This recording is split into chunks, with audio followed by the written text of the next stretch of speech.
Nah, dalam rumah tangga kalau ada salah satu anggota rumah tangga yang tidak mengerjakan ibadah atau tidak menjalankan syariat, apakah itu mempengaruhi ya keberkahan rezeki dan seterusnya itu?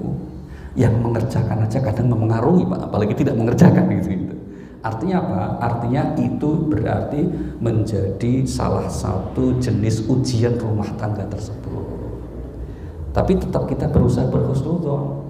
Kalau kita seorang suami, ternyata istri kita kok ternyata dalam perjalanan waktu enggak menjalankan syariat, ya dinasehati, didoakan. Jangan langsung delete, jangan, Pak. Nasehati dan doakan. Demikian juga anak-anak kita, nasihati dan doakan. Kalau sudah salah satu pihak melakukan itu, udah nggak akan pengaruh itu. Insya Allah rezeki kita tetap berkah. Kalau memang cara mencari kita adalah halalan thayyiban, nggak ada masalah. Kecuali kalau di keluarga tersebut permisif, Pak. Permisif itu artinya membiarkan, serah apa, terserah dia. Nggak usah tak doain, nggak usah tak nasihatin. Sholat terserah nggak itu. Nah itu ngaruh itu. Berarti nggak sehat hubungannya ini. Hubungan yang sehat sebagai muslim yang baik, kalau ada salah satu anggota keluarga yang tidak menjalankan syariat, nasihati, doakan, contohi. Bismillahirrahmanirrahim. Assalamualaikum warahmatullahi wabarakatuh.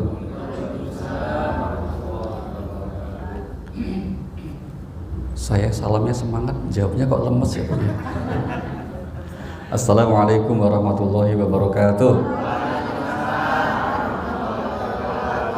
Alhamdulillah, wassalatu wassalamu ala rasulillah wa ala alihi wa sahbihi wa mawala. La hawla wa la quwwata illa billah. Allahumma faqihna fid din wa 'allimna at-ta'wil, amma ba'd. Bapak Ibu sekalian, rahmatullah, untuk lebih berkahnya kaji kita pagi ini, mari kita mengawali dengan bersama-sama melafadzkan basmalah. Bismillahirrahmanirrahim. Baik, pertanyaan yang masuk diantaranya masih berkaitan dengan tema bulan lalu, yaitu seputar Maulid Nabi kita Muhammad Sallallahu Alaihi Wasallam. Kali ini adalah mohon dijelaskan tentang ciri para pengikut Nabi Muhammad Sallallahu Alaihi Wasallam seperti yang tersebut dalam surah Al-Fat ayat yang ke-29. Ini yang nanya kelihatannya pintar ini, Pak, udah sering ngaji nih ya, karena sudah disebutkan nama surahnya sekaligus, yaitu tentang ciri pengikut Nabi kita Muhammad Sallallahu Alaihi Wasallam seperti yang disebut di surah Al-Fat, surah yang ke-48 ayat yang ke-29 atau ayat terakhir. Mengikut Nabi Muhammad Sallallahu Alaihi Wasallam, Bapak Ibu, itu adalah setiap orang yang telah mengikrarkan syahadatnya, asyhadu an la ilaha illallah wa asyhadu anna muhammadar rasulullah. Itu otomatis kita menghukuminya, menilainya sebagai bagian dari pengikut Nabi Muhammad Sallallahu Alaihi Wasallam. Ayat 29. Saya ulangi pelan-pelan. Ayat 29.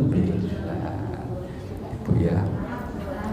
Ya, tidak apa-apa, Bu. Nah, dijelaskannya di surah ini adalah untuk menunjukkan tentang derajat pengikut Nabi yang lebih utama. Nah, kalau sekedar didaftar masuk pengikut Nabi, ya orang sudah bersyahadat otomatis pengikut Nabi. Tapi pengikut Nabi yang utama, yang kira-kira kalau bahasa sekarang berada di ring 1, gitu loh, Pak. Itu cirinya seperti apa? Nah, disebut di ayat ini. A'udzubillahi minasyaitonir rajim. Muhammadur Rasulullah walladzina ma'ahu asyidda'u 'alal kuffar rahama'u bainahum tarahum ruk'an sujjadan yabtaghuna fadlan minallahi wa ridwana. Simahum fi wujuhihim min athari sujud.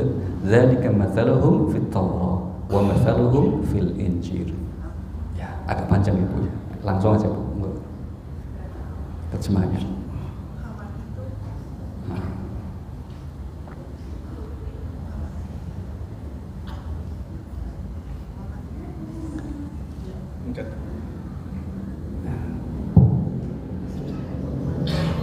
Muhammad itu adalah utusan Allah dan orang-orang yang bersamanya terhadap orang-orang kafir. Tapi kasih sayang sesama mereka. Kamu lihat mereka ruku dan sujud mencari karunia Allah dan ridhoannya. Tanda-tanda mereka tampak pada muka mereka dari bekas sujud.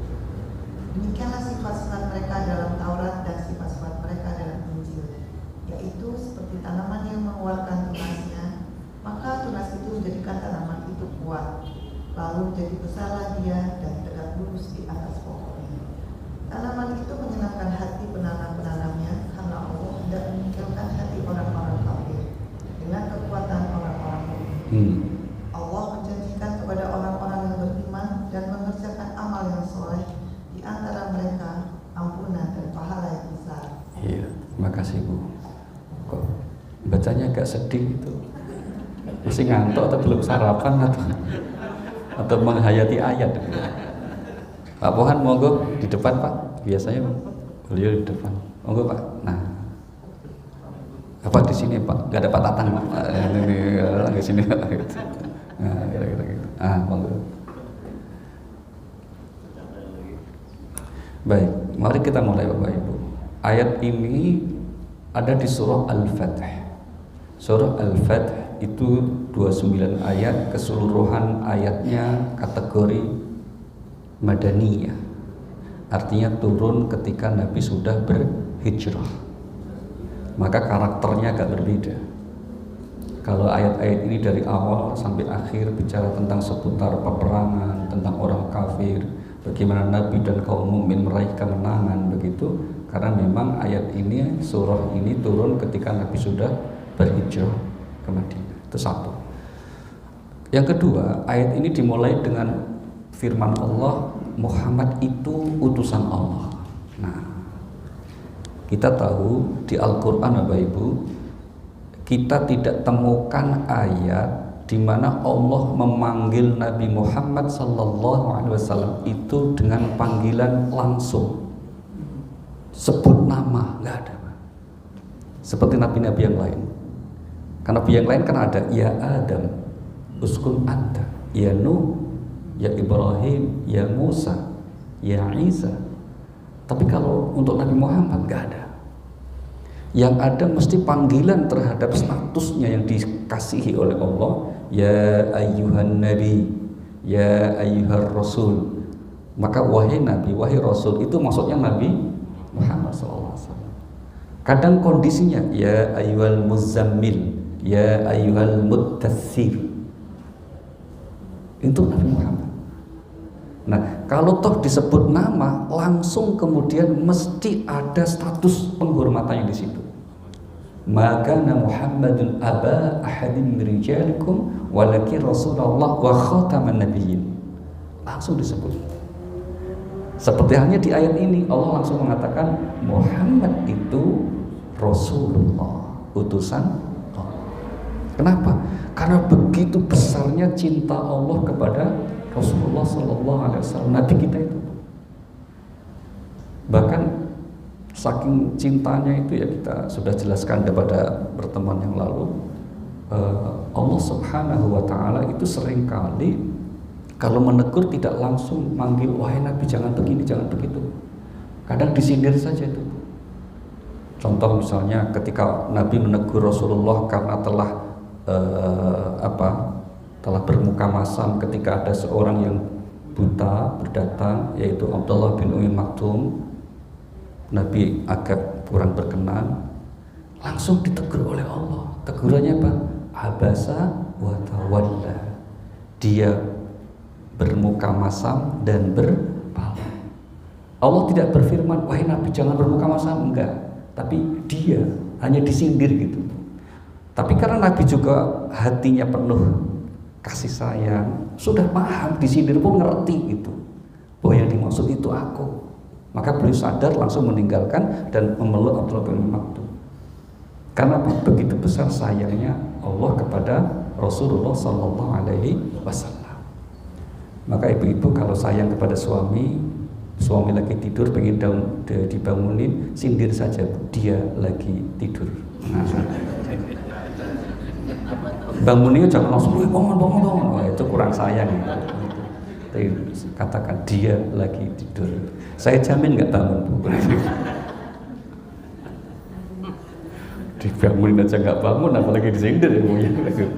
Lah iya, kok jadi curhat akhirnya gitu. Oke.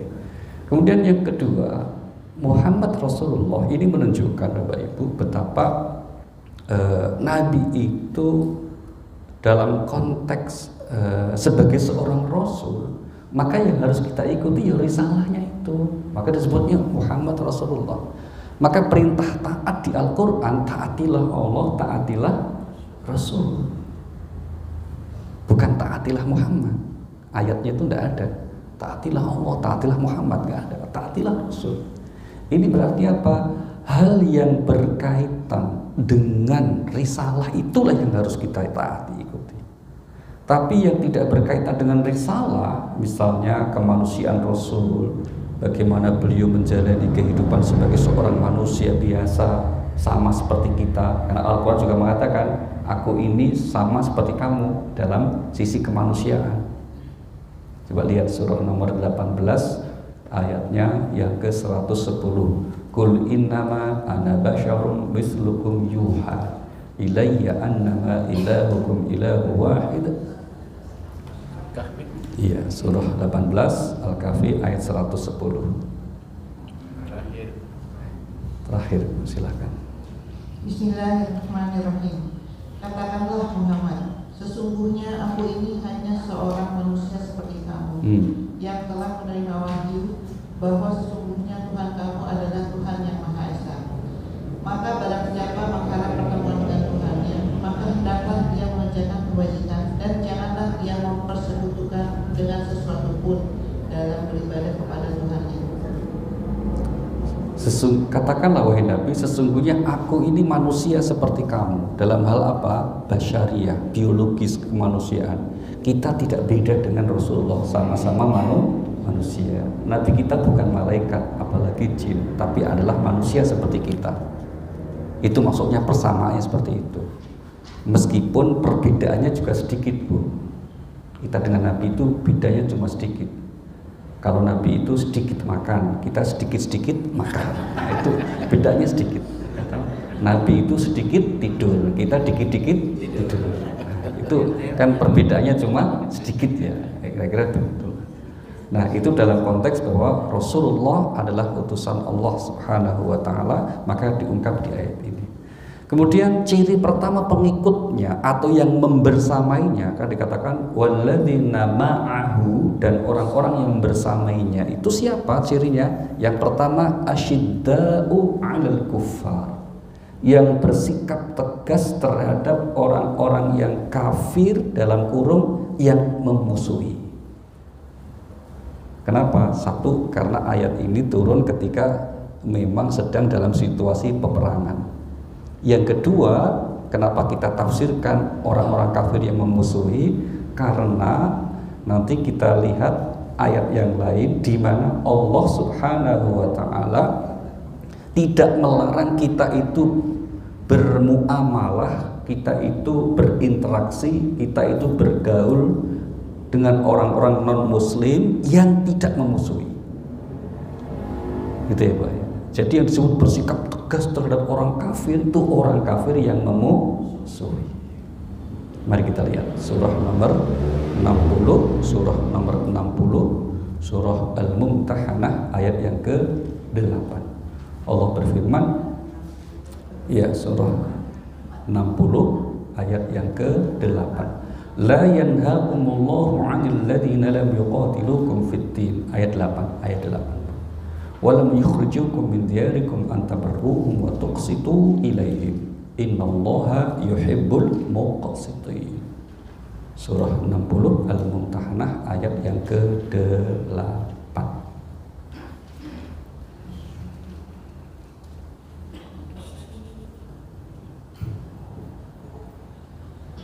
Bismillahirrahmanirrahim. Allah tidak melarang kamu berbuat baik dan berlaku adil terhadap orang-orang yang tidak memerangimu dalam urusan agama dan tidak mengusir kamu dari kampung halamanmu. Sesungguhnya Allah menyintai orang-orang yang berlaku adil. Iya. Asbabun nuzul atau sebab turun dari ayat ini Bapak Ibu itu berkaitan dengan peristiwa yang terjadi pada putri Abu Bakar As-Siddiq radhiyallahu anhu yang bernama Asma binti Abu Bakar. Kita tahu ya, sahabat Abu Bakar As-Siddiq radhiyallahu anhu itu menikah dengan istri yang pertama namanya Utailah binti Abdul Uzza. Itu sebelum Islam datang, masih masa jahiliyah. Beliau punya 2 anak namanya Asma dan Abdullah. Tapi terus kemudian cerai, ya, berpisah. Nah, setelah kemudian beliau masuk Islam, ya setelah lama itu kemudian beliau menikah lagi dengan Ummu Ruman, masuk Islam. Dan lahirlah putri beliau namanya Aisyah. Aisyah radhiyallahu anha, istri Nabi. Dan putra kedua adik Aisyah namanya Abdurrahman, maka Abdurrahman bin Abu Bakar. Nah, ibunda dari Asma yang mantan istri Sayyidina Abu Bakar ini suatu saat ketika putrinya sudah ikut hijrah Nabi ke Madinah, itu ngabari Bu Japri lah, ya, Japri. Ya belum ada ya, gitu. Udah di bilang Japri lah sama putrinya itu. Aku mau ke rumahmu ya, mau datang ke rumahmu. Padahal ibunya masih musyrik Bu, musyrikah kan. Nah, putrinya bingung, loh, ibuku musyrikah ya. Ini boleh nggak datang ke rumahku? Yang saat itu beliau sudah mukminah, sudah muslim, mengikuti Rasulullah. Maka Asma langsung datang kepada Nabi. Maka turun ayat ini yang barusan itu. Apa itu ayatnya? Allah tidak melarang kamu berbuat baik dan berlaku adil kepada orang-orang kafir yang tidak memerangi kamu dan tidak mengusir kamu dari kampung halaman. Itu. Jadi artinya apa? Bersikap tegas terhadap orang kafir itu maksudnya orang kafir yang memusuhi. Tapi terhadap orang-orang yang tidak memusuhi, bahkan mereka menunjukkan itikat baik dalam pergaulan, wajib kita juga berbuat baik. Itulah sikap orang adil. Urusan akidahnya kita diajarkan apa? Lakum dinukum. Clear ya Bu ya? Bahkan kalau bisa kita jangan manggil mereka sebagai kafir Bu, kalau ketemu. Betul. Ibu punya tetangga Kristen lewat depan rumah, Fir, mau kemana Fir? Kalau boleh. Panggil namanya gitu.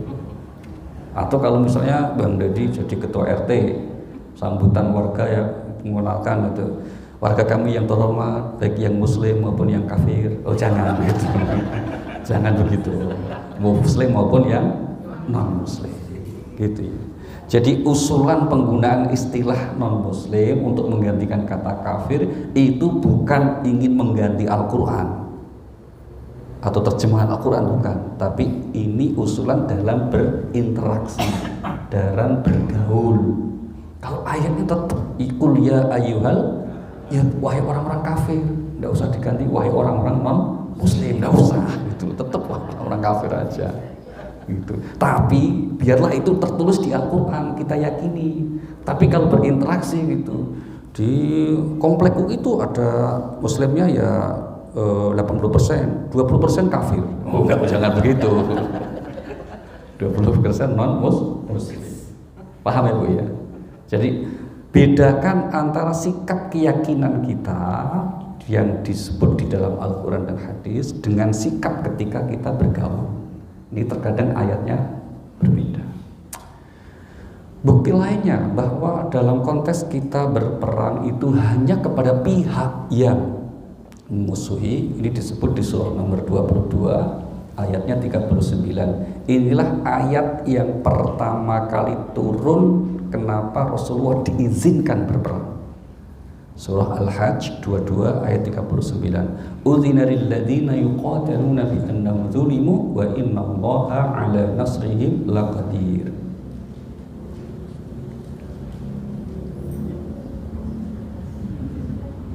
Surah 22 ayat 39. Izinkan berperang bagi orang-orang yang berani, ya, karena sesungguhnya mereka dizalimi dan sungguh Allah Maha Kuasa menolong mereka itu. Iya, terima kasih ya Bu. Biar gantian Ibu ya, nanti biar TikTok lah. Nah, ini gitu. Diizinkan kamu berperang karena kamu diperangi atau dizalimi. Gitu. Jadi Nabi itu diizinkan berperang dengan orang kafir Quraisy Mekah ketika Nabi sudah terdesak, dizalimi, dianiaya. Maka kalau ada orang menuduh orientalis sering mengatakan Islam disebarkan dengan pedang, itu tidak benar sama sekali. Buktinya apa? Buktinya bahwa ketika Islam itu menyebar melalui peperangan, itu kemudian yang terjadi tidak memaksakan agama Islam untuk dipeluk kepada penduduk setempat. Buktinya apa? Andalusia Spanyol 850 tahun Pak, hampir 1 milenium berkuasa khalifah Islam di Andalusia. Maka peninggalannya, kalau Bapak Ibu sudah pernah ke Andalusia, itu ada namanya Alhambra. Istana apa? Alhambra. Itu istana kerajaan Islam dulu Pak. Berkuasa di situ 850 tahun. Tidak ada orang Spanyol yang masuk Islam. Karena memang nggak dipaksa. Tapi begitu orang penguasa non-Islam berkuasa, orang Muslimnya disembelih. Kalau nggak masuk Kristen itu. Na'udzubillahi min dzalik. Ya gitulah sejarah masa lalu ya. Karena kita diajari apa? La ikraha fiddin. Tidak ada paksaan dalam memeluk agama Islam. Gitu ya. Jadi ciri pengikut Nabi yang kedua ini adalah orang yang tegas terhadap orang yang kafir yang memusuhi. Berarti kira-kira apa? Yang sikapnya tegas terhadap hal-hal yang menghalangi syiar agama, terhadap orang-orang yang menghalangi dari jalan Allah Subhanahu wa ta'ala. Baik, ini yang kedua ya. Yang ketiga, pengikut Rasulullah sallallahu alaihi wasallam. Ini penting. Dikatakan di ayat tadi apa? Ruhamau bainahum. Saling mengasihi, saling menyayangi di antara mereka pengikut dan umat Nabi Muhammad sallallahu alaihi wasallam. Jadi antar umat Nabi Muhammad sallallahu alaihi wasallam itu kalau betul dia ngaku sebagai umat Nabi harus saling mengasihi, menyayangi. Kenapa? Karena mukmin semua bersaudara. Kita lihat ayatnya Ibu ya. Surahnya nomor yang ke-49, ayatnya yang ke-10. Innamal mu'minuna ikhwah fa aslihu baina akhwaykum wattaqullaha la'allakum turhamun. Surah 49 Al-Hujurat ayat yang ke-10.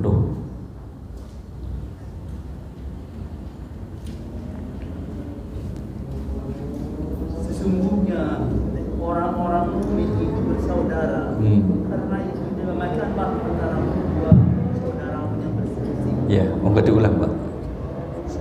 Sesungguhnya orang-orang mukmin itu bersaudara, karena itu damaikan antara kedua saudaramu yang berselisih, dan bertakwalah kepada Allah agar kamu mendapat rahmatnya. Sesungguhnya mukmin itu bersaudara. Mukmin itu siapa? Ya, mukmin di situ siapa maksudnya?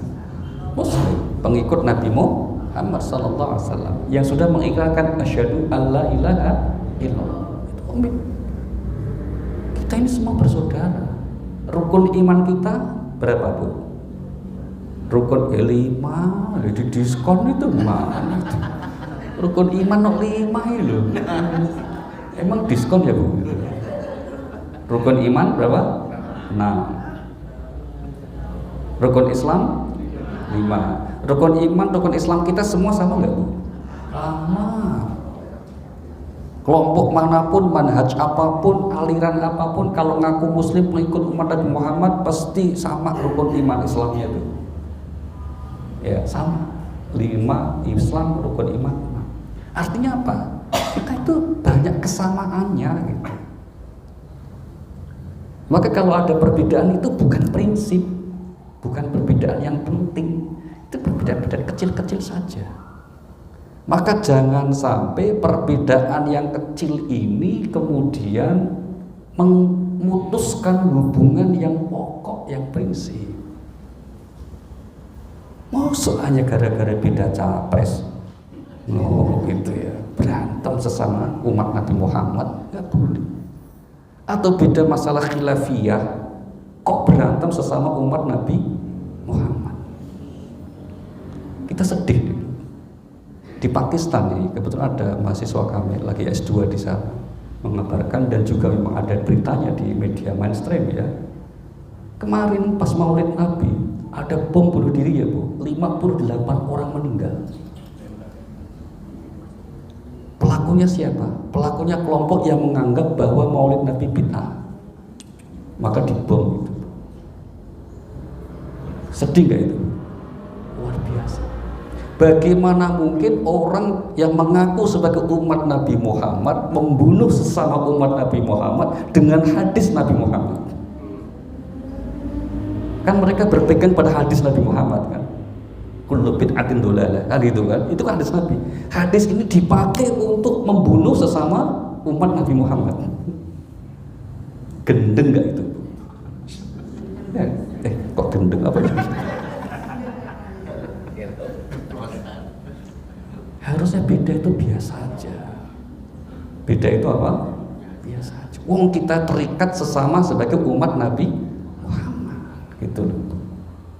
Kira-kira kalau Nabi itu kan sedih itu, loh kok pakai hadisku untuk memusuhi umatku? Wong Rasulullah itu terhadap umatnya itu cintanya itu luar biasa. Terhadap umatnya itu cintanya luar biasa. Kok malah dibunuh oleh sesama umatnya? Bunuhnya alasannya pakai hadisnya Nabi. Wah, nangis itu Bu, kira-kira itu. Musibah bagi umat ini.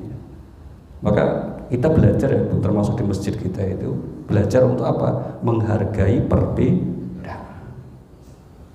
Jangan ada yang kemudian menganggap paling benar atas perbedaan itu dan menyalahkan kelompok yang berbeda. Oh kita sama-sama umat Nabi. Maka pesan Allah apa?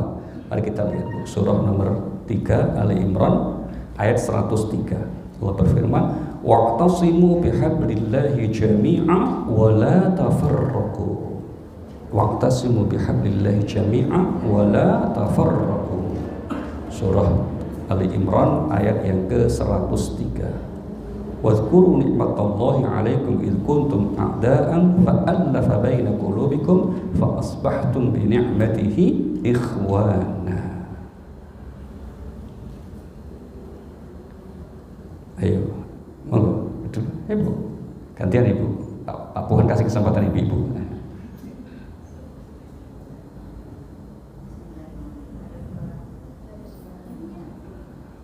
Pencet Bu. Ya.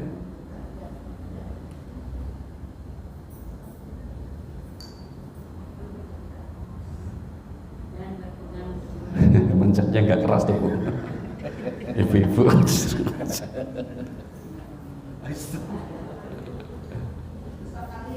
Biar lama neken.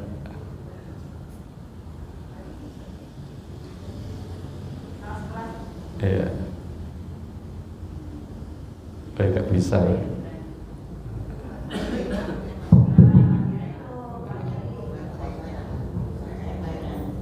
Bismillahirrahmanirrahim. Nggak bisa. Habis. Oke Bu. Dan berpegang teguhlah kamu semuanya pada tali agama Allah. Dan janganlah kamu bercerai-berai. Dan ingatlah nikmat Allah kepadamu ketika kamu dahulu masa jahiliyah bermusuhan. Lalu Allah mempersatukan hatimu sehingga dengan karunia-Nya kamu menjadi bersaudara. Sedangkan ketika itu kamu berada di tepi jurang neraka. Lalu Allah menyelamatkan kamu dari sana. Demikianlah Allah menerangkan ayat-ayatnya kepadamu agar kamu mendapat petunjuk. Iya. Berpegang teguhlah kepada tali agama Allah dan kamu jangan bercerai. Sekarang saya tanya Bu, kalau berantem orang sesama muslim berantem, sesama saudara berantem, suami istri berantem, yang seneng siapa Bu? Yang bikin status yes gitu seneng gitu siapa itu? Setan. Na'udzubillahi. Coba lihat ayatnya itu, surah 17 ayatnya 53. Wa qul ibadi yaqulu allati hiya ahsan inna syaitan yanzaghu bainahum inna syaitan kana lil insani aduwwan mubina. Surah 17 ayat yang ke-53. Dan katakanlah kepada hamba-hambaku, hendaklah mereka mengucapkan perkataan yang lebih baik atau benar. Sungguh setan itu selalu menimbulkan perselisihan di antara mereka. Sungguh setan adalah musuh yang nyata bagi manusia. Iya. Ucapkan kalimat yang baik, bicaralah dengan komunikasi dengan cara yang baik, karena setan suka menimbulkan permusuhan, apalagi permusuhan antar saudara, permusuhan antar kerabat, permusuhan antar suami istri. Wah, itu setan seneng banget. Dalam kitab tafsir Ibnu Katsir, Imam Ibnu Katsir itu ketika menjelaskan ayat Al-Baqarah 102, ini ayat tentang sihir zaman Nabi Sulaiman dulu, Bu. Di antara kebiasaan setan itu, iblis sebagai ketuanya setan itu sering mengadakan meeting, Pak, pertemuan antar setan itu. Tujuannya apa? Tujuannya untuk monef. Monef itu monitoring dan evaluasi. Monitoring evaluasi atas tugas-tugas setan. Minta laporan. Ada setan yang melaporkan, baginda iblis, saya sudah berhasil menggoda manusia, dia akhirnya suka mabuk. Iblisnya bilang, gitu aja dipamerin.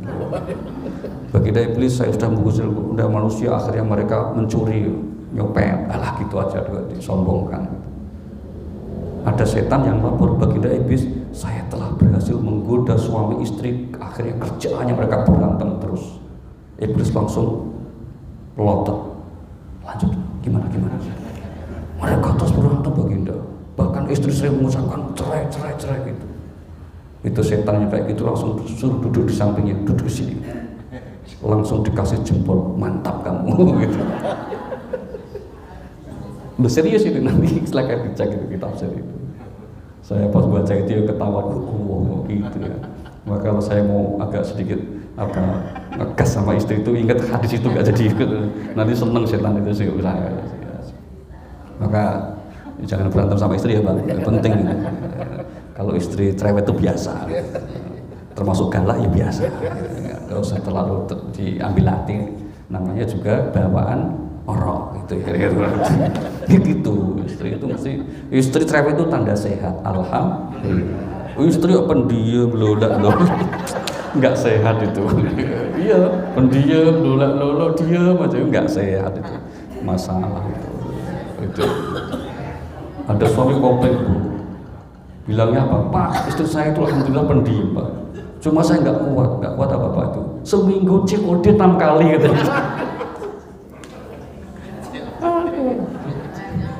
Pak Pohan nggak tahu COD kan? Karena bukan milenial loh. Pendiam sih pendiam, cuma COD-nya itu nggak nguati katanya gitu. Ya sudah lah gitu. Gitu ya. Jadi pengikut Rasulullah itu apa? Saling mengasihi antar sesama kita. Kalau antara kita nggak mau ngasih, apa jarak Allah? Antar kita sama pengikut umat Nabi Muhammad kok perang terus nggak mau ngasih? Kata Allah, Pak, tak ganti loh dengan umat yang lain yang nanti mau saling mengasihi. Coba lihat ayatnya, surah nomor 5 ayat 54. Ya ayyuhalladzina amanu may yartadda minkum an dinihi fasawfa ya'tillahu biqaumin yuhibbuhum wa yuhibbunahu adillatin 'alal mu'minin 'izzatin 'alal kafirin yushahiduna fi sabilillah wa la yakhafuna lawmata la'im. Al-Maidah 54, bukan 51 ya. Ya. Bismillahirrahmanirrahim. Wahai orang-orang yang beriman, barang siapa di antara kamu yang murtad atau keluar dari agamanya, maka kelak Allah akan mendatangkan suatu kaum. Dia mencintai mereka dan mereka pun mencintainya, dan bersikap lemah lembut terhadap orang-orang yang beriman, tetapi bersikap keras terhadap orang-orang kafir yang berjihad di jalan Allah dan yang tidak takut kepada celaan orang yang suka mencela. Itulah karunia Allah yang diberikannya kepada siapa yang Dia kehendaki, dan Allah Maha Luas pemberiannya, Maha mengetahui. Iya, nanti diganti oleh Allah. Kalau sampai kemudian kita tidak komitmen dengan ukhuwah, persaudaraan kita antar sesama umat Nabi Muhammad sallallahu alaihi wasallam. Oke. Berikutnya, ciri berikutnya umat Nabi yang mulia, yang utama itu apa? Tarahum ruk'an sujjadan. Engkau melihat mereka umat Nabi Muhammad itu rukuk dan sujud bersama-sama. Ini berarti apa? Selalu ada dalam koridor jamaah. Baik jamaah dalam arti formal ketika sholat. Itulah mengapa amalan yang sangat dianjurkan bagi laki-laki umat Nabi Muhammad itu apa? Berjamaah di masjid.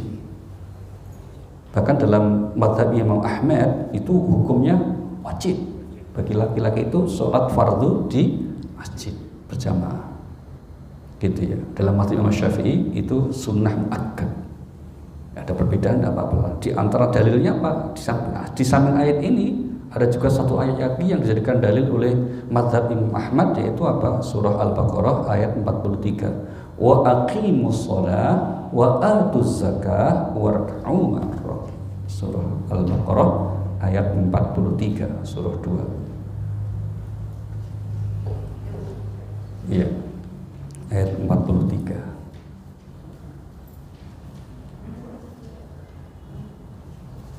Bismillahirrahmanirrahim. 43. Iya. Dan laksanakanlah sholat, tunaikanlah zakat, dan rukuklah beserta orang yang Nah, rukuklah bersama orang yang rukuk berarti berjamaah kan? Rukuklah bersama orang yang rukuk. Jangan salah baca, Bu. Rukuklah kok, rokoklah. Karena ayat ini dipakai oleh ahli hisab, tukang rokok itu ada dalilnya kok. Tulisannya, terjemahnya itu rukuklah, bukan merokoklah. Merokoklah bersama orang-orang yang merokok. Warka'u ma'ar roki.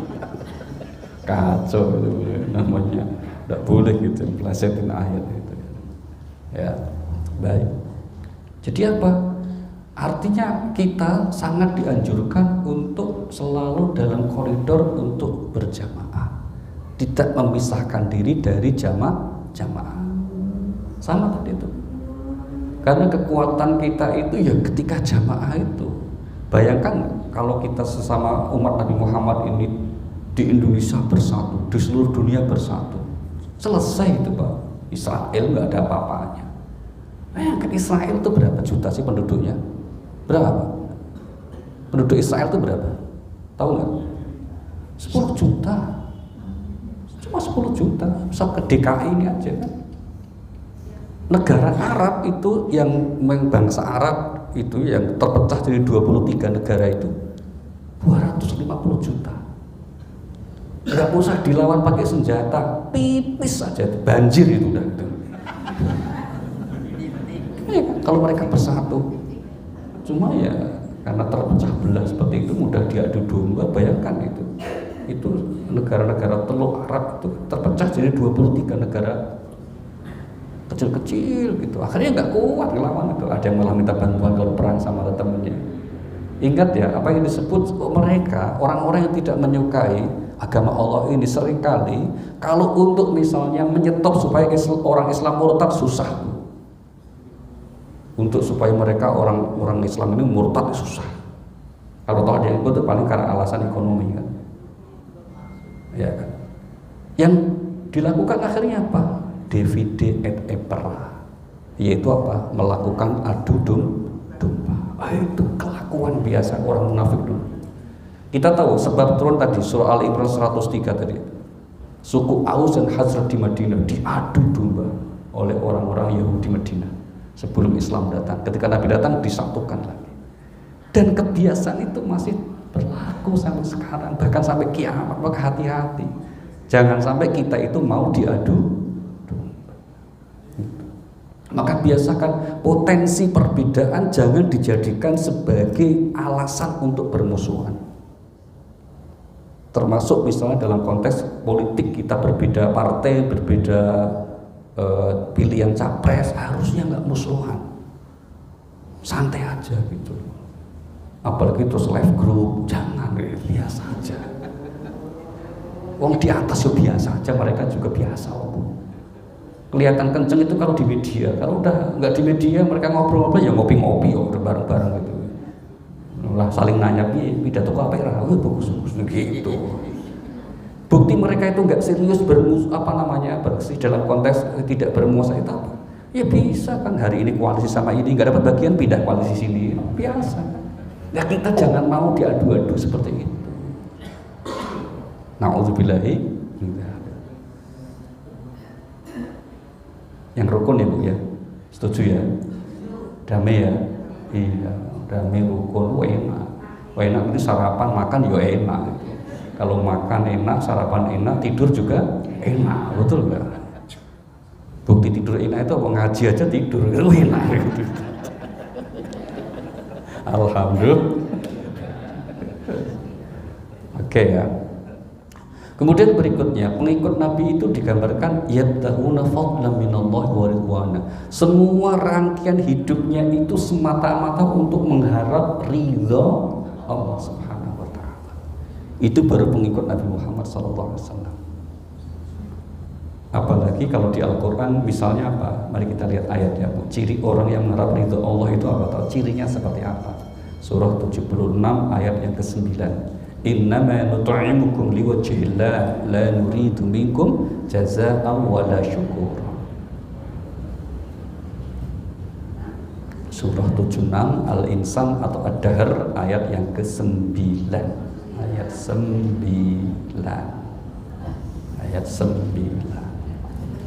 Bismillahirrahmanirrahim. Sambil berkata, sesungguhnya kami memberi makanan kepadamu hanyalah karena mengharapkan keridhaan Allah, tapi tidak mengharapkan balasan dan terima kasih dari kamu. Iya, memberi makanan, memberi bantuan semata mengharap ridha Allah. Tidak mengharapkan apa? Balasan dari yang beri, bahkan tidak mengharap ucapan terima kasih. Ini ciri orang ikhlas. Kalau ada orang pagi-pagi ngantri sembako, di situ ada kaosnya gambar caleg, itu mengharap dicoblos, no? Ya, berarti tidak ikhlas. Ya. Terus ya, diterima boleh, terima aja, tapi nggak usah dicoblos. Enggak, ini canda ya. Ingat tapi ya, Mbak ya, ayat ini untuk kita yang beramal. Saya ulangi, ayat ini untuk kita yang beramal, bukan untuk yang diberi amal. Kalau kita diberi kebaikan oleh seseorang atau saudara atau siapapun, jangan pakai ayat ini terus diam aja gitu. Loh, nggak terima kasih. Situ kan nggak berharap terima kasih loh.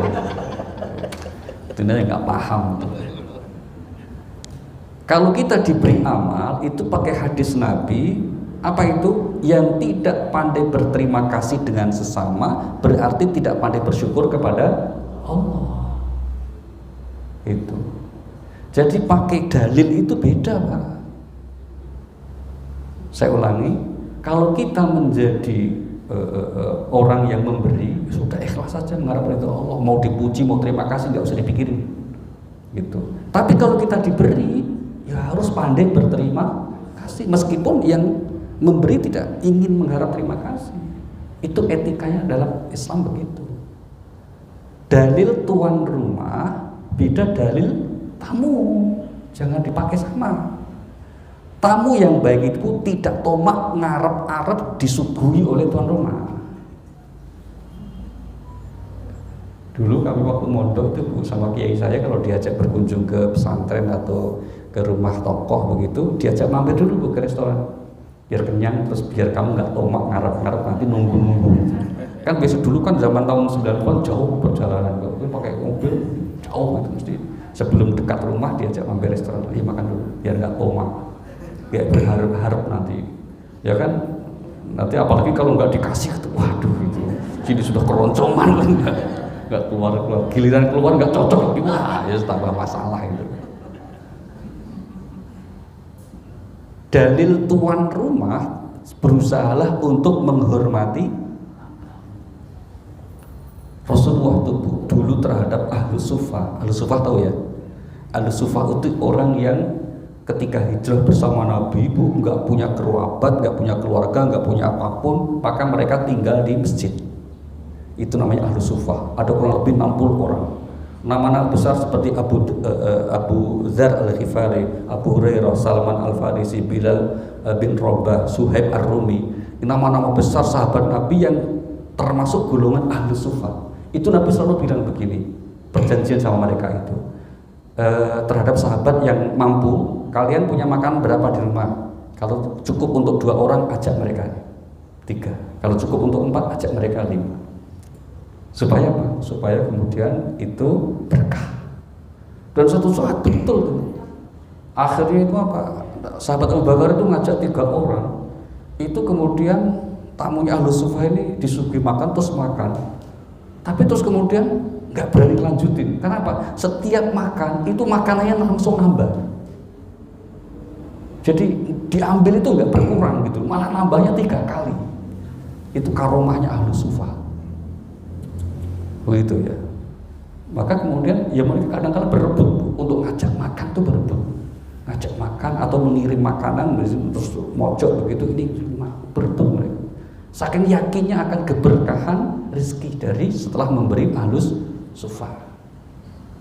Apakah Bang Deddy ahlus suffah? Nah, ini pertanyaan tinggal di situ.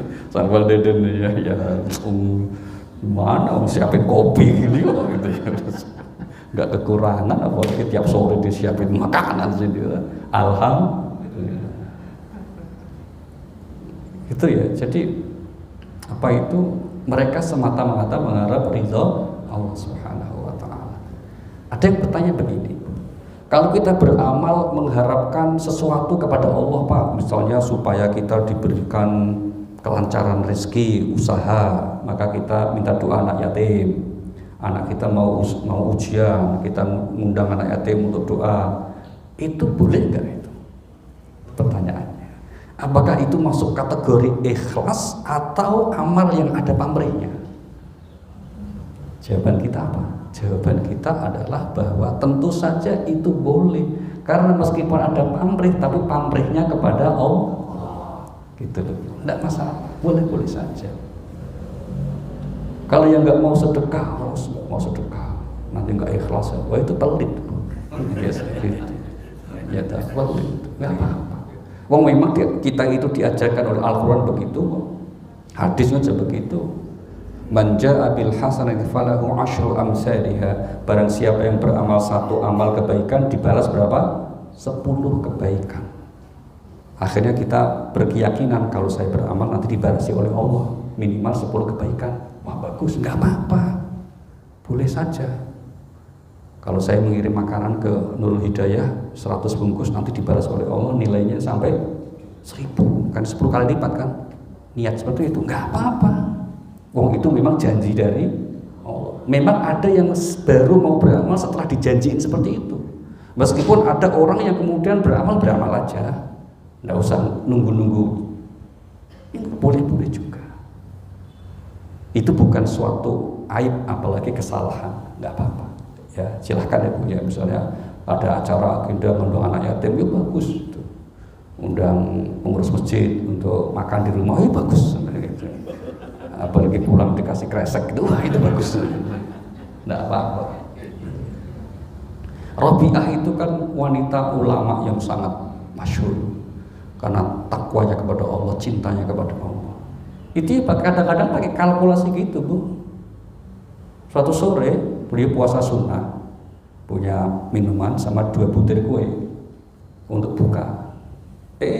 Ada yang ketok pintu, ternyata pengemis meminta-minta 2 butir itu sedekahin sama pengemis. Dah, dia nanti buka pakai air putih aja. Enggak lama setelah itu ada yang ketok pintu, bawa loyang isinya kue.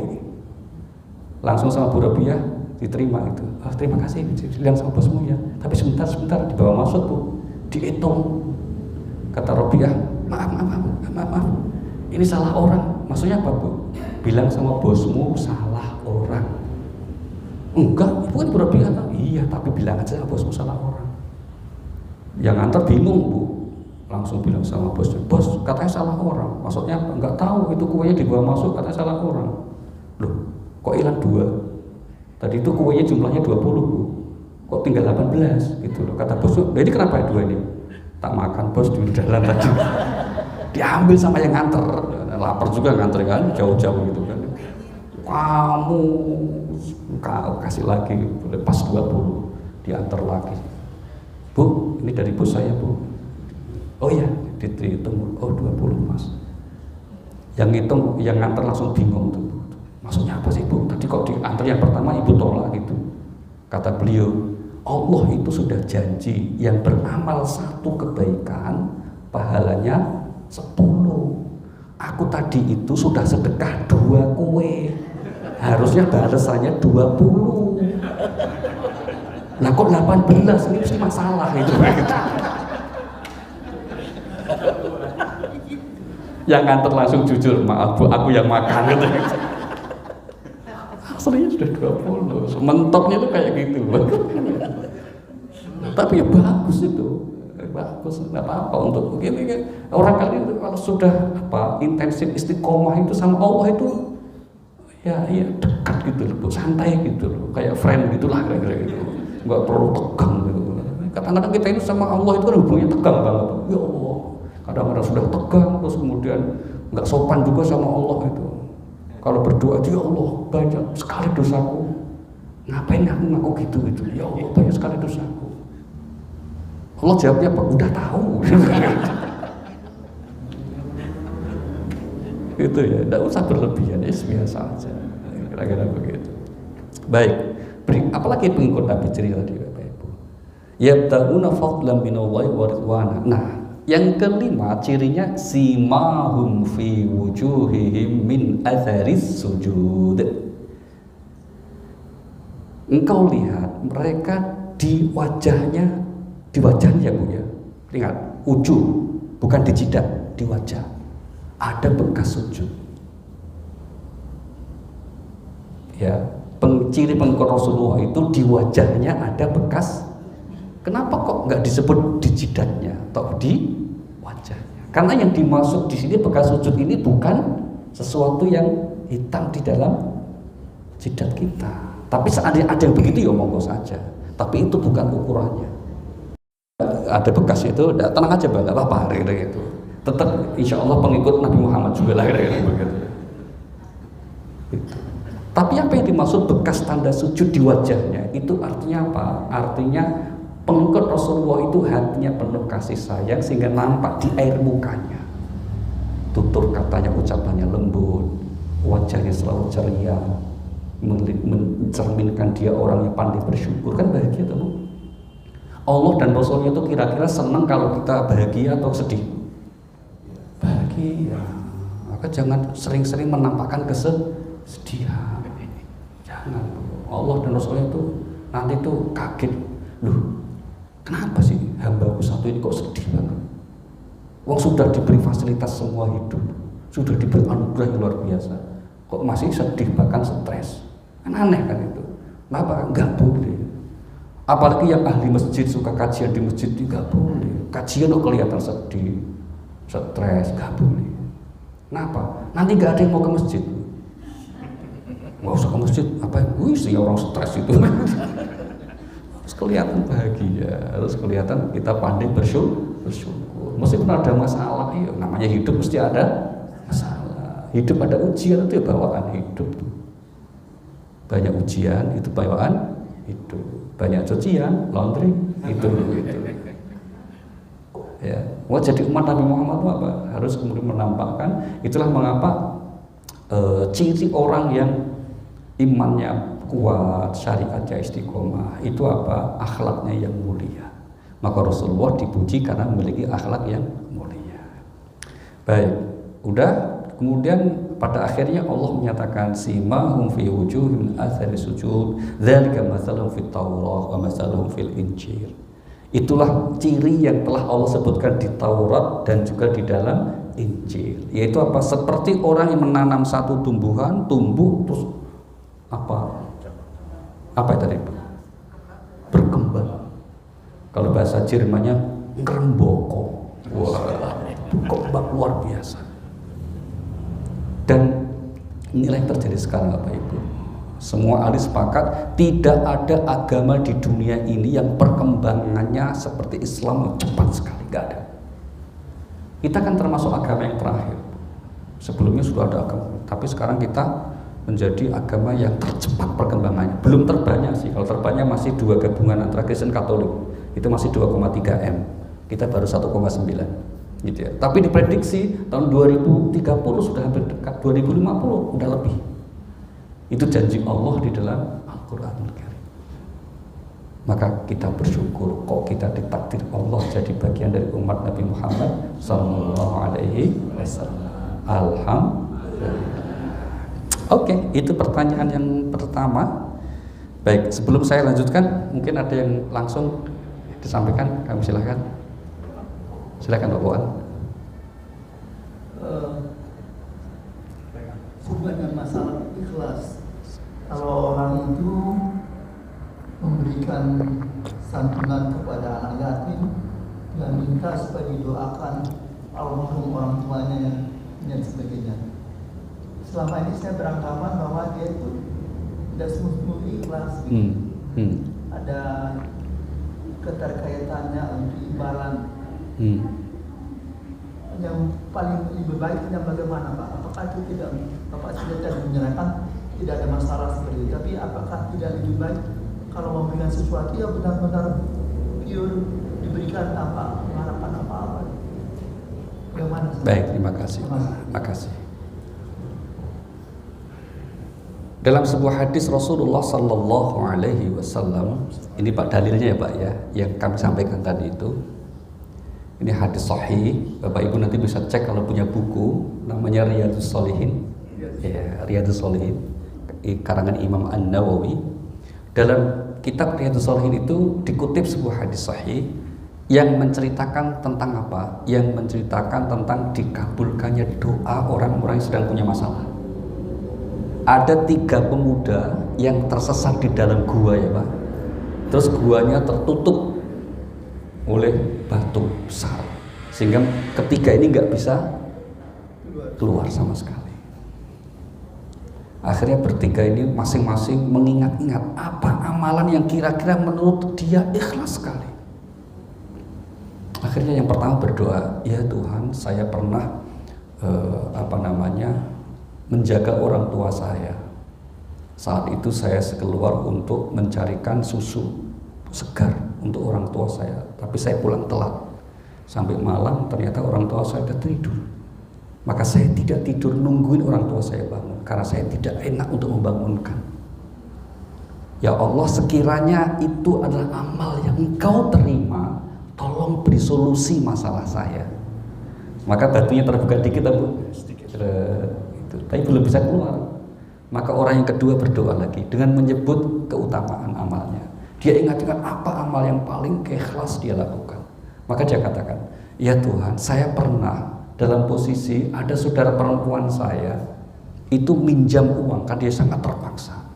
Maka saat itu saya meminjami, tapi dengan syarat dia harus bersedia tidur dengan saya. Lu serius nih Bang, mau ketawa gitu. Tapi terus kemudian saudara perempuan saya itu mau, karena demi untuk menyelamatkan jiwa, mau dengan syarat itu. Tapi sebelum kejadian dia mengingatkan saya, takutlah kamu kepada Allah. Maka saya sadar, akhirnya uang saya berikan, saya tinggalkan, saya tidak berzina. Sekiranya itu yang kulakukan, Engkau terima, tolong ya Allah beri solusi masalah saya. Maka terbukalah batu itu. Belum juga cukup untuk mereka keluar. Maka yang ketiga langsung berdoa, ya Tuhan, saya pernah punya karyawan, pas gajian dia nggak ambil gajinya, dia sudah pergi. Kemudian gaji itu kukembangkan, kemudian menjadi banyak sekali, dibelikan kambing jadi satu lapangan. Ternyata karyawan itu balik kembali menagih gajinya yang belum diambil. Maka saya katakan, itu gajimu, ambil saja semuanya. Itu gajimu yang telah aku kembangkan itu. Maka kemudian beliau berdoa, sekiranya itu amal yang kau terima ya Allah, maka tolong beri solusi masalah saya. Maka terbuka. Nah, ini yang disebut wasilah dengan amal soleh, Pak Tuhan.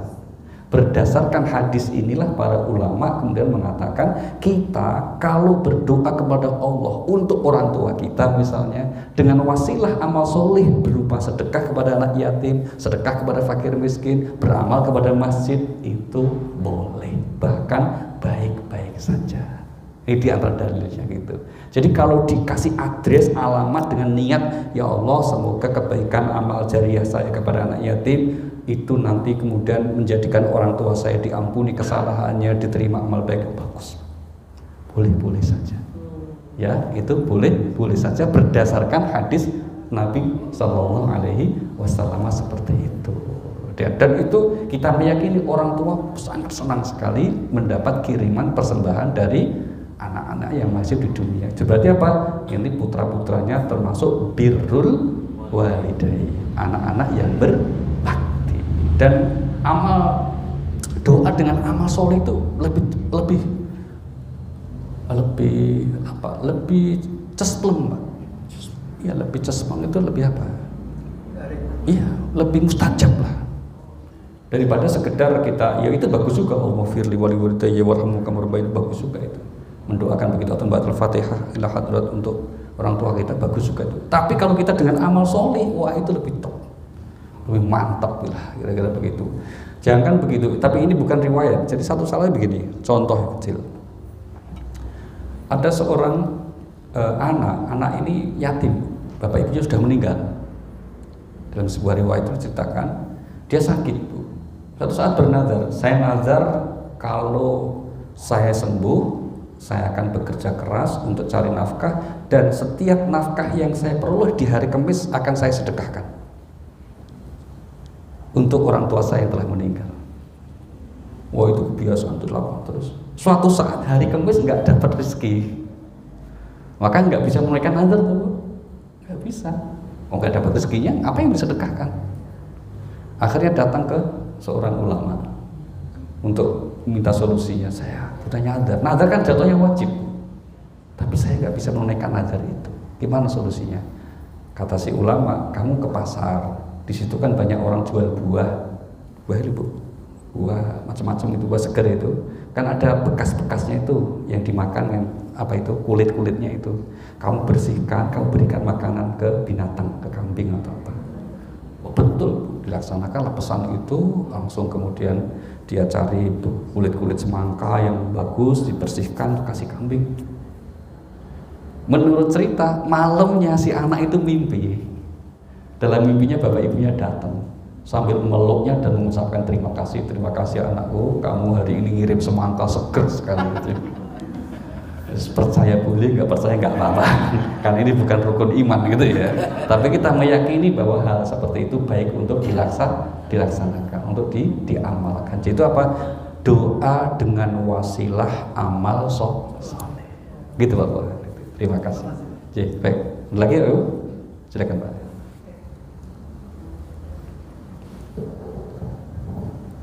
Assalamualaikum warahmatullahi wabarakatuh. Waalaikumsalam. Tadi disinggung Ustaz terkait dengan perbedaan orang kafir dengan muslim. Nah, kalau kafir memang sudah jelas bahwa di luar muslim atau non muslim itu kafir. Nah, sekarang banyak orang-orang Islam itu sendiri yang tidak melaksanakan rukun-rukun Islam, bahkan tidak pernah puasa, tidak pernah melakukan sholat.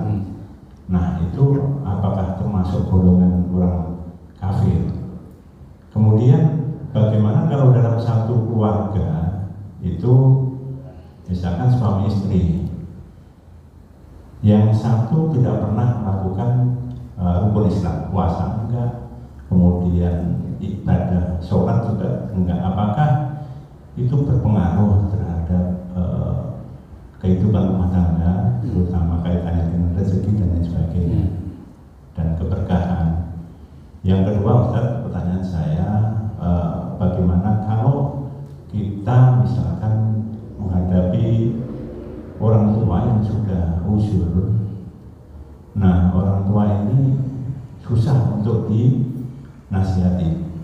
Jadi misalkan disuruh sholat atau mungkin disuruh menjalankan kewajiban-kewajiban yang seharusnya datang sebagai orang Islam, orang Muslim, ini susah sekali. Bahkan kalau misalkan dinasihatin itu marah-marah kepada kita yang menasihatinya.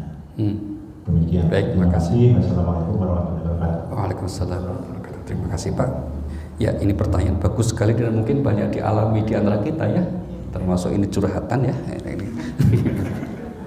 Oke, yang pertama, Muslim yang tidak menjalankan syariat atau Muslim yang melanggar larangan disebutnya fasik.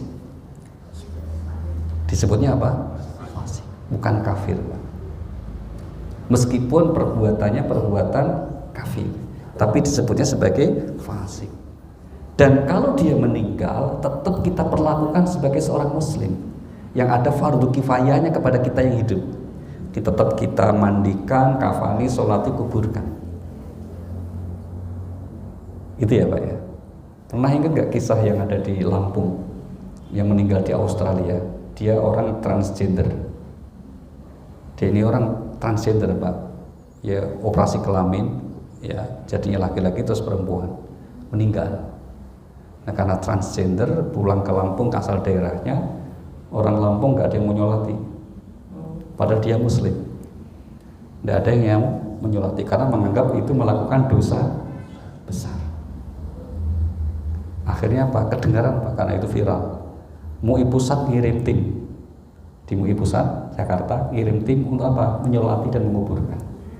Kenapa? Karena Muslim. Terus gimana? Ya begitu. Kaidahnya adalah nahnu nahkumu bil zawahir. Kita itu menghukuminya lahiriahnya. Lahiriahnya KTP Muslim kita perlakukan sebagai Muslim. Urusan dosa besar dia urusannya sama Allah. Tapi untuk pelaku dosa besar biasanya Pak, dalam tradisi para ulama cukup pokoknya menggugurkan kewajiban fardu kifayah. Jangan sampai semua dosa karena nggak ada yang rawat. Apalagi nanti kalau dirawat oleh agama lain lebih masalah itu, dosa semua itu. Cukup, artinya apa? Nggak usah banyak-banyak yang nyolati. Cukup menggugurkan dosa dari fardu kifayah. Ya kan sedikit aja. Termasuk nggak usah para ulama-ulama terus ikut, nggak usah. Maka misalnya di kampung ya, di kampung ini ada orang yang terkenal, mohon maaf, tukang mabuk, tukang pala, nggak pernah sholat, kerjanya ganggu tetangga, meninggal. Kata kiai kampungnya itu, ini urus santrinya aja, sholatnya dia. Kiainya nggak ikut, gitu. Kenapa? Untuk menggugurkan kewajiban. Karena kalau kemudian ini orang banyak, ini dukung kemaksiatannya, dukung perbuatan fasiknya. Maka biasanya kan yang nyolati ini kan jadi ukuran juga kebaikan. Kalau orang baik otomatis yang menyolati banyak, yang mendoakan banyak. Itu ya. Itu satu gitu ya Pak ya. Jadi mereka disebutnya sebagai Muslim yang fasik kalau tidak bertobat. Ya, kalau tidak bertobat. Kalau bertobat insya Allah Muslim yang baik. Nah dalam rumah tangga kalau ada salah satu anggota rumah tangga yang tidak mengerjakan ibadah atau tidak menjalankan syariat, apakah itu mempengaruhi ya keberkahan rezeki dan seterusnya itu? Yang mengerjakan aja kadang mempengaruhi Pak, apalagi tidak mengerjakan gitu. Artinya apa? Artinya itu berarti menjadi salah satu jenis ujian rumah tangga tersebut. Tapi tetap kita berusaha berhusnudzon. Kalau kita seorang suami, ternyata istri kita kok ternyata dalam perjalanan waktu enggak menjalankan syariat, ya dinasehati, didoakan. Jangan langsung delete, jangan Pak, nasehati dan doakan. Demikian juga anak-anak kita, nasihati dan doakan. Kalau sudah salah satu pihak melakukan itu, udah nggak akan pengaruh itu. Insya Allah rezeki kita tetap berkah. Kalau memang cara mencari kita adalah halalan thayyiban, nggak ada masalah. Kecuali kalau di keluarga tersebut permisif Pak. Permisif itu artinya membiarkan, serah apa, terserah dia. Nggak usah tak doain, nggak usah tak nasihati. Sholat terserah nggak terus. Nah itu ngaruh itu. Berarti nggak sehat hubungannya ini. Hubungan yang sehat sebagai Muslim yang baik, kalau ada salah satu anggota keluarga yang tidak menjalankan syariat, nasihati, doakan, contohi. Nah termasuk dengan orang tua tadi Pak. Orang tua kita atau mungkin mertua atau ya orang tua yang kemudian sudah usia lanjut ya, kok dinasehati malah kadang marah misalnya, nggak mau menjalankan syariat itu. Caranya bagaimana? Doakan Pak. Jangan lupa apa? Doakan. Saya punya pengalaman ini. Karena doa dari anak yang tulus itu biasanya makbul, Pak. Ini orang tua juga gitu, Pak. Disuruh amal, disuruh ibadah, agak malas. Si anaknya ini yang istiqomah terus nanya, gimana ya Pak untuk orang tua? Doain aja.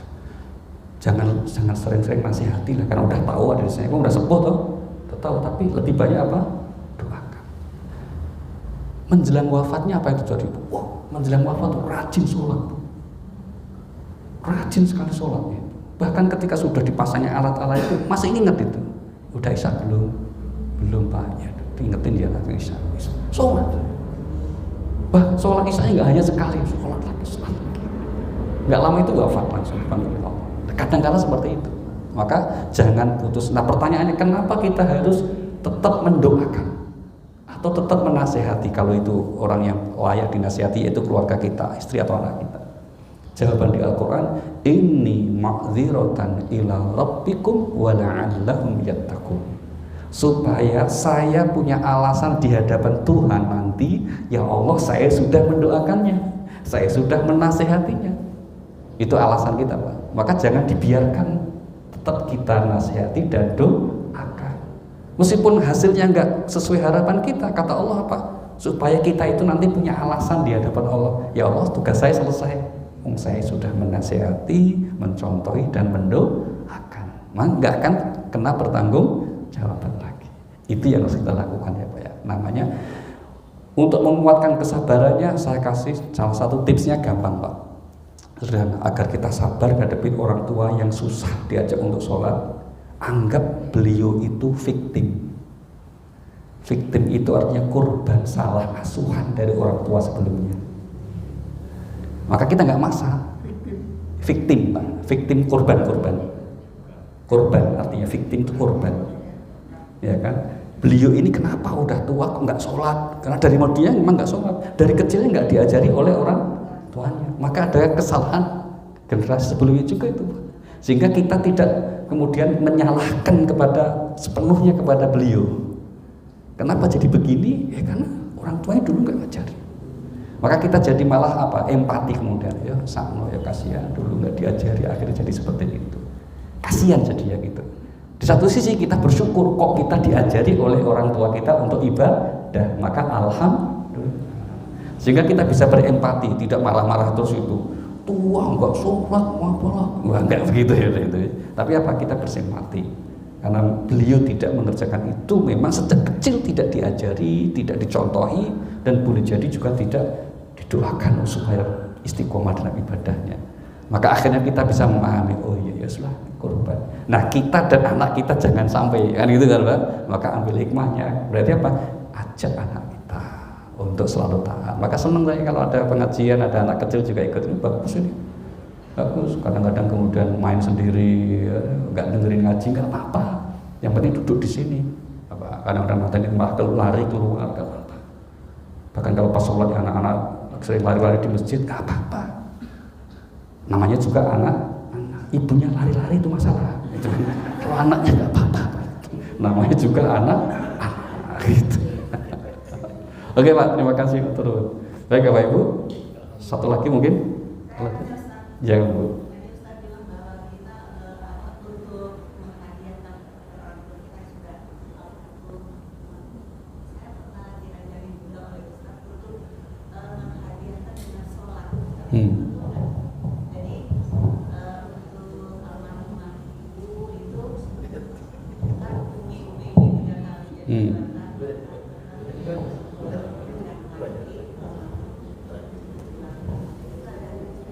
Iya, mungkin orang menyebut akhirnya sholat birrul walidain misalnya, sholat birrul walidain itu bagian dari sholat hajat ya Bu ya.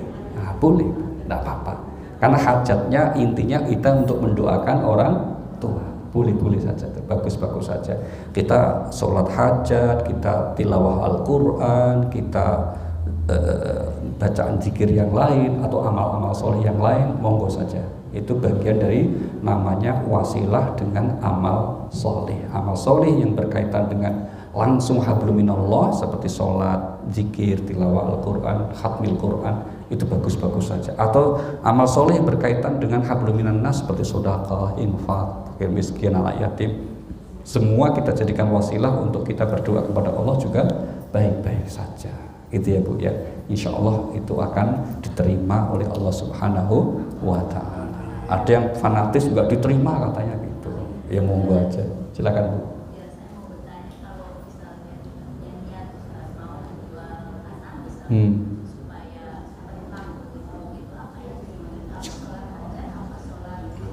Supaya apa? Oh, cepat laku tanahnya, ya misalnya gitu.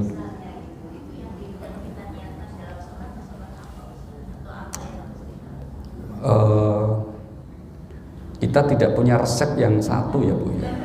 Tapi paling tidak monggo Ibu mau, intinya ya istiqomah Bu. Istiqomah. Ibu istiqomah sholat hajatnya bersama tahajud bagus. Tapi di antaranya juga Ibu boleh coba adalah membaca banyak sholawat Bu. Karena Pak Rasulullah bersabda, "Man shalla alayya sholatan wahidatan", barang siapa membaca sholawat sekali untukku, Allah akan mencurahkan 10 rahmat. Nah, maka dengan baca sholawat yang banyak Ibu ya, terus kemudian berarti kan rahmat Allah terus curah banyak. Salah satu bentuk rahmatnya apa? Insya Allah tanahnya cepat laku. Nah, kira-kira gitu. Gampang lagi cepat laku siapa? Jangan mahal-mahal. Insya Allah cepat laku itu. Nanti dibacain macam-macam, kalau mahal ya terus susah. Ya yang standar saja ya, insya Allah. Kira-kira. Jangan Ibu rugi juga. Kira-kira. Maksudnya kan begitu kan, tapi yang standar saja. Semua kalau proporsional standar itu bagus. Insya Allah itu aman dan bagus saja. Termasuk kuliah duha ini yang standar aja ya. Kalau sudah siang kita tutup ya, kira-kira gitu.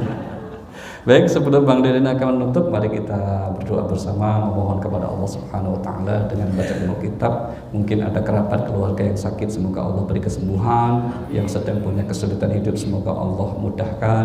Yang punya hajat yang baik, semoga Allah kabulkan. Ala hadhihi niyyah al-Fatihah. A'udzubillahi minasyaitonir rajim. Bismillahirrahmanirrahim. Alhamdulillahirabbil alamin arrahmanir rahim maliki yaumiddin. Iyyaka na'budu wa iyyaka nasta'in. Ihdinas siratal mustaqim. Siratal ladzina an'amta 'alaihim ghairil maghdubi 'alaihim waladdallin. Terima kasih dan mohon maaf. Subhanallah bihamdika asyhadu an la ilaha illa anta astaghfiruka wa atubu ilaik. Wassalamualaikum warahmatullahi wabarakatuh.